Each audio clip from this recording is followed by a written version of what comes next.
Dexter Morgan never truly loses. Think about it season after season. No matter how close he gets to being exposed, he always slips through the cracks. Rivals, detectives, even other killers, none of them can stop him for long. But that raises a serious question. If Dexter never loses, does that make his story weaker? Or is it time for the show to finally force him to face real failure? Dexter is one of television's most fascinating characters. On the surface, he's the perfect family man and a respected blood spatter analyst working for the Miami Metro Police Department. But beneath that calm mask, he hides a dark passenger, a constant urge to kill. Unlike most murderers, Dexter follows a strict code. He only kills those who are guilty themselves. This code of Harry, taught by his adoptive father, is what allows Dexter to walk a thin line between justice and murder. But here's where the problem begins.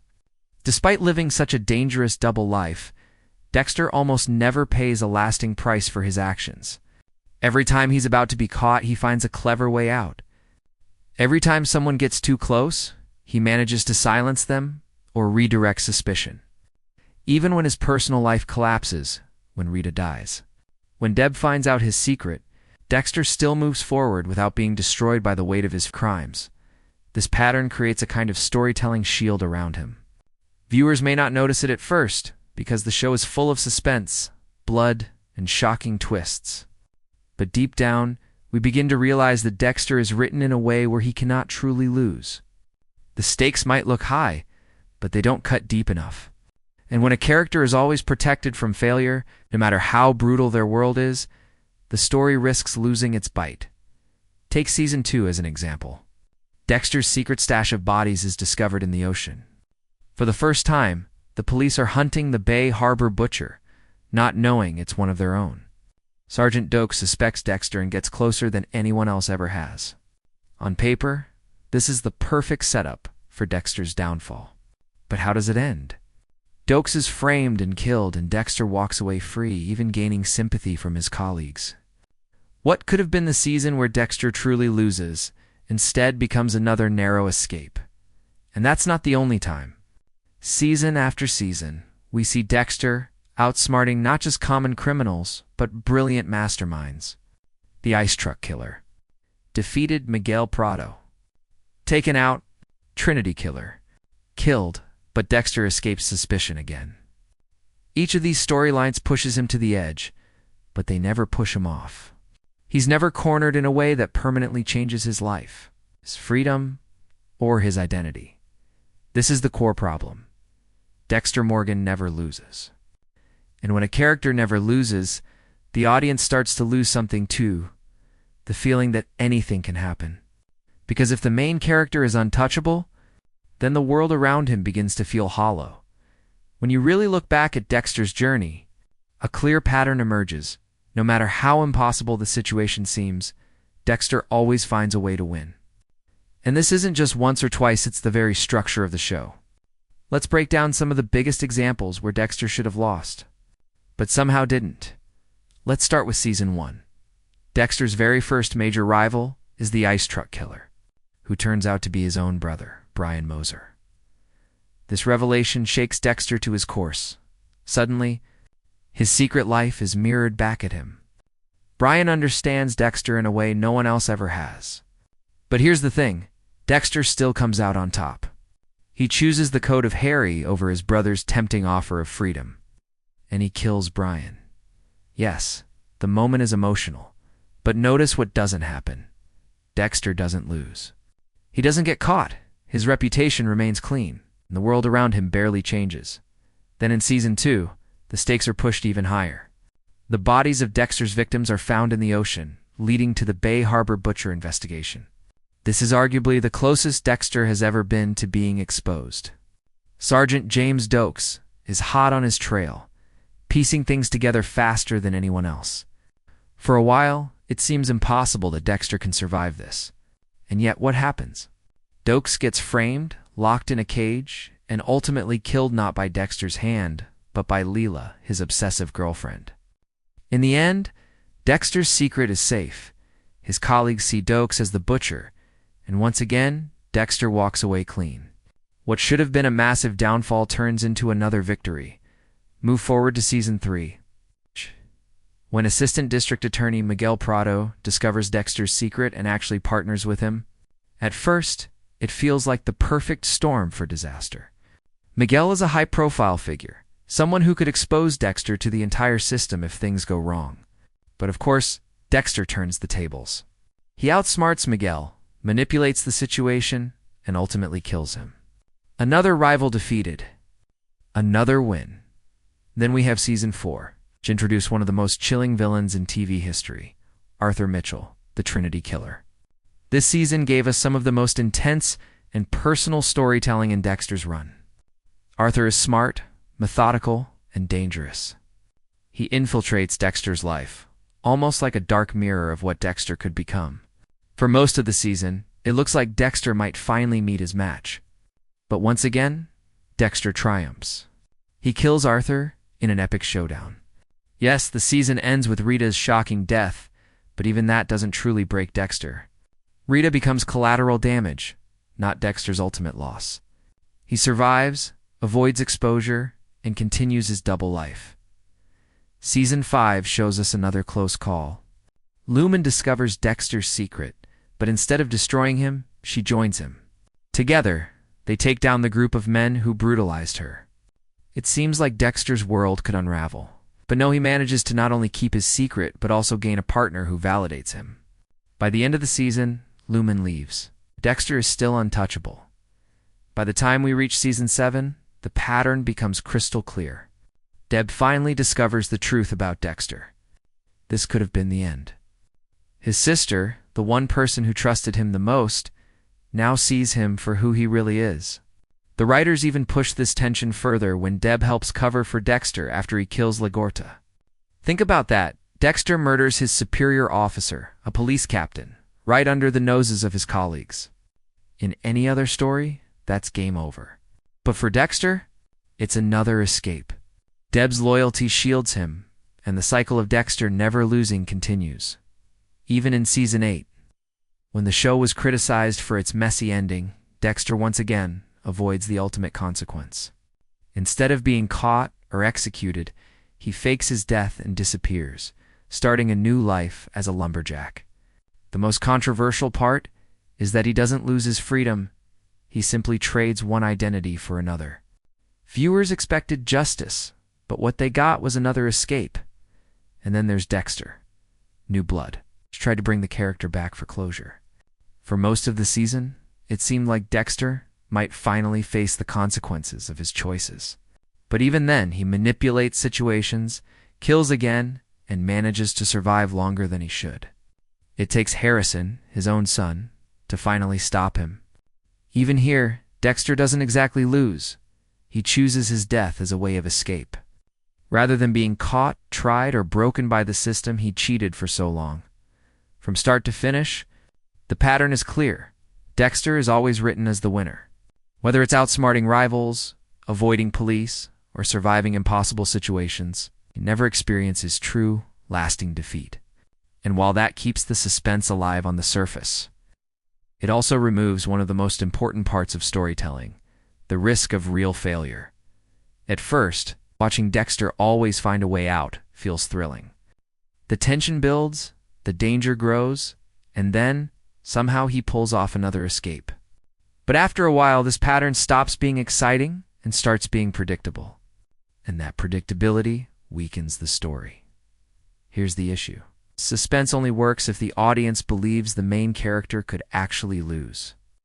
Think about the shows that keep us on edge, like Breaking Bad or The Sopranos. Part of what makes them so gripping is the real possibility that the protagonist could fail at any moment. Walter White constantly risks losing his empire, his family, or his life. Tony Soprano lives in a world where betrayal and violence could take him down. These characters survive plenty of close calls, but we never feel they're invincible. That's what keeps us glued to the screen. Now compare that to Dexter. Every season sets up a dangerous situation, but deep down, we already know how it's going to end. He'll outsmart his rival. He'll dodge the police. He'll live to kill another day. Sure, there might be some losses around the edges: Rita's death, Deb's heartbreak, Harrison's trauma, but Dexter himself, he stays standing. And when the audience feels that safety net, tension fades. This doesn't mean the show isn't well written in many areas. Dexter's character study is fascinating. His inner monologues are chilling. And the villains he faces are some of the best in TV history. But the lack of true defeat weakens the stakes. If Dexter always wins, then what's really at risk? Why should we believe the threats around him are dangerous if they always fail to bring him down? Another problem is how it affects the audience's emotional connection. Many of us root for Dexter despite knowing he's a killer. That's part of the fun. He's an anti-hero who forces us to question our own morals. But rooting for a character only works if we believe they're vulnerable. We need to feel that pit in our stomach when they're cornered, that fear that this might be the end. Without that vulnerability, Dexter feels less human and more like a TV construct designed never to fail. Even the big shocks, like Rita's death, lose some of their power when you realize Dexter still doesn't truly pay for it. The tragedy is shifted onto other characters, but Dexter himself gets to move forward with his secret intact. Instead of consequences, we get more escapes. And that cycle makes the storytelling feel safe, even when the subject matter is dark and violent. In the end, what makes great drama work is balance. We want to see characters win, but we also need to see them lose. Loss makes victory matter. Struggle makes survival meaningful. Without it, the story risks becoming hollow. And that's why Dexter's endless streak of never losing hurts the show's long-term impact. Dexter, supposed to be a man living with a dark secret. But over time, the show starts treating him like something more than human. He isn't just clever or cautious. He's written almost like a myth, someone who can never be truly defeated. And that myth of invincibility is one of the show's biggest storytelling problems. Think about it. Dexter isn't just outsmarting average criminals. He outplays serial killers who are just as dangerous as him. He outsmarts detectives trained to solve crimes. He even evades federal investigations. Each time, the pattern repeats. Dexter is one step ahead, no matter how impossible it looks. It's almost as if the world bends around him so that he can't lose. This turns him into a kind of superhero of murder, someone who has plot armor thicker than any police shield. And while this works for a short time, it makes the story less believable in the long run. Real drama comes from vulnerability. Real drama makes us believe the character can bleed, can break, and can fall apart. But Dexter? He always finds a way out. It's if the writers are too afraid to let him truly fall. Now compare this with other anti-heroes in television. Walter White from Breaking Bad is brilliant, but his arrogance and pride constantly put him at risk. He loses allies, his empire crumbles, and his family is torn apart because of his choices. Tony Soprano in The Sopranos is powerful, but his paranoia and emotional struggles make him fragile, even when he seems untouchable. These characters feel human because their victories come with real costs. Dexter, on the other hand, almost feels like he's playing on easy mode. When Miguel Prado finds out his secret in Season 3, Dexter kills him and walks away clean. When LaGuardia suspects him in Season 7, she's eliminated, and Dexter still survives. When the Bay Harbor Butcher case explodes in Season 2, all suspicion conveniently shifts to Dokes, who dies. These are moments that should have broken him, but they don't. Instead, the myth of Dexter as an unstoppable force grows stronger. The problem is that when a character becomes too invincible, the world around them starts to feel fake. If every rival is doomed to fail, then the story stops being about danger and starts being about routine. And for a show built on suspense, routine is deadly. That's why this myth of invincibility is so damaging. Dexter isn't supposed to be a superhero. He's supposed to be a man torn apart by his urges, constantly fighting to balance his mask with his reality. But when the show refuses to let him lose, it removes the very thing that makes his struggle meaningful. The story no longer asks, will Dexter survive? It only asks, how will Dexter survive this time? And that question is far less powerful. At first, audiences love watching Dexter win. It's part of what makes the show addictive. We root for him, even though he's a killer, because the writing pulls us into his world. We hold our breath when he's almost caught, and we cheer sometimes guiltily when he escapes again. But the longer this pattern repeats, the more it changes how viewers feel. The first shift is intention. Suspense relies on uncertainty. If we believe Dexter could actually be exposed, every scene feels dangerous. Every glance from a detective, every slip of evidence, every close call keeps us hooked. But once viewers realize that Dexter always gets away, that edge of fear dulls. The tension becomes predictable. Instead of wondering, will Dexter survive? We start asking, what trick will he use this time? And that's not the same. The second shift happens in emotional investment. Fans connect to antiheroes because they walk a dangerous line. Walter White, Tony Soprano, Tommy Shelby, these characters captivate us because they're brilliant, but they're also flawed. When they stumble, when they lose, when their worlds crumble, we feel it. That's what makes their victories bittersweet and their stories unforgettable. Dexter doesn't give us that balance. He's written in a way that shields him from true collapse. So while we may admire his cleverness, we don't feel the same deep ache of seeing him fight battles he might actually lose. The third shift is in realism. Audiences don't expect TV to be exactly like real life, but we do expect it to feel believable within its own rules. Dexter operates in a world of detectives, killers, and endless danger. For him to always walk away clean, no matter how impossible the situation, stretches believability. Over time, it chips away at the audience's trust in the story. Instead of fearing for Dexter, we start to see the writer's hand protecting him.